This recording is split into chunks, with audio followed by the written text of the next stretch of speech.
o dólar disparou, havia uma expectativa de que isso ia transformar, o dólar ia ficar num patamar alto, os investidores, nossos clientes, perguntando para onde que ia o Brasil, se a dívida vai explodir, e havia assim um momento de incerteza com relação ao ano, e isso, claramente, o ano terminou mal, em termos de expectativas. E como o senhor sabe, ministro, a economia é expectativa, o resultado de ontem já foi digerido. Todas as decisões aqui são tomadas com base no que as pessoas esperam que pode acontecer. Como se ouviu aquele momento e como se vê a reversão dessas expectativas negativas? Eu acho que o mercado hoje ele está muito mais tenso do que em outros tempos. As pessoas estão mais com o dedo no gatilho hoje, né, esperando uma notícia para agir, para se proteger, ou para especular, ou para o que quer que seja, tudo dentro da regra do jogo, ninguém está acusando ninguém. Mas hoje a situação é mais tensa.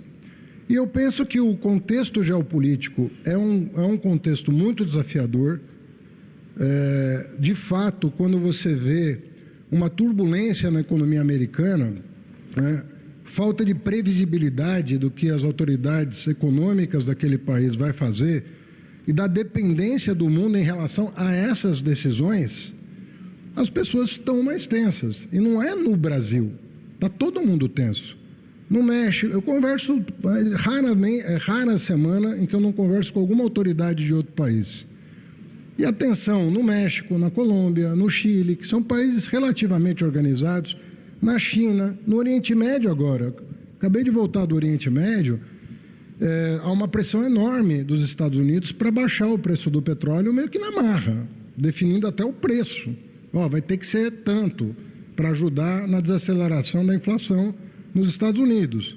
Isso vai comprometer crescimento, investimento, uma série de coisas que eles tinham planejado até 2030, eles possivelmente vão ter que refazer cálculos e tudo mais.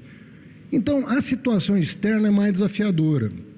Nós tivemos um deslocamento maior da economia brasileira em dezembro do que os outros países, é verdade, mas do começo do ano para cá, as coisas estão se acomodando num patamar mais próximo do que vivem os nossos pares. Existem muitas renúncias fiscais que o senhor luta contra para acabá-las. O senhor não vê possibilidade no Congresso de reduzir essas renúncias fiscais ao longo do tempo, dando tempo para que as indústrias, os setores que foram beneficiados com ela possam se adaptar? Existe essa tentativa ou esse pensamento de fazer algo nessa linha? É um mundo de incerteza, inclusive geopolítica. Então, sem dispensar esse problema externo, eu penso que nós temos uma agenda aqui a cumprir. E quanto mais apoio essa agenda tiver das pessoas interessadas que o país avance, mais fácil vai ficar. Ministro, há uma percepção de que o governo é desunido.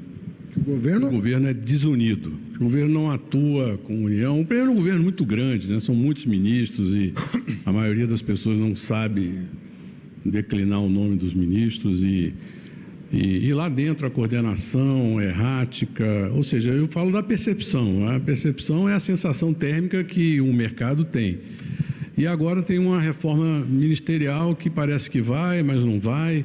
Existe a possibilidade de que este governo se organize e se comunique melhor, e eu quando falo da comunicação não é apenas aumentar o volume de verbas publicitárias ou aparecer em transmissões nacionais, como ontem um presidente fez, ou dinamizar redes sociais. Eu digo a comunicação até na formação das agendas, principalmente essas agendas fiscais. O senhor sente que o governo estará mais unido de hoje em diante? Agora, eu até fico vendo matéria de jornal dizendo que eu e o Rui estamos envolvidos na reforma ministerial. Não é verdade. Não é verdade. Eu nunca conversei com o presidente, nem com nenhum colega meu de ministério, sobre reforma ministerial. E nem fui perguntado pelo presidente sobre o que eu achava de uma reforma ministerial. Isso é um assunto dele, que ele sempre cuidou nos seus 3 governos como uma atribuição pessoal, que é montar a equipe. Se ele quiser perguntar para alguém de A, B ou C, ele vai perguntar, mas é uma iniciativa que é dele e é uma prerrogativa dele. Então, essas notícias que saem, hoje mesmo ali Haddad, Rui, eu nunca conversei sobre reforma ministerial com o presidente.